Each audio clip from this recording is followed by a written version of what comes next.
So, what's up guys, this is CITIC at ngayon, meron tayo para bang video dahil gagawa pa tayo ng CITIC Hong Kong Agusta Westland 139 helicopter.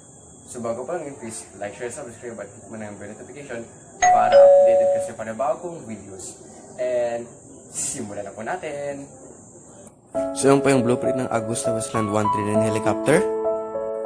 At ito na nga po ang Agusta Westland 139 helicopter blueprint. Ayan, na-print na po natin siya.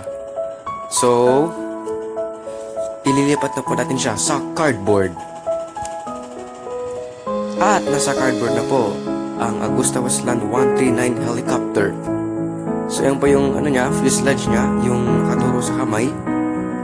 At ayan po yung propellers, pero dudugtungin natin siya mamaya. At ayan po yung propellers din sa likuran naman po. At ito na po yung buntot niya mismo. And simulan na po natin ang paggagawa.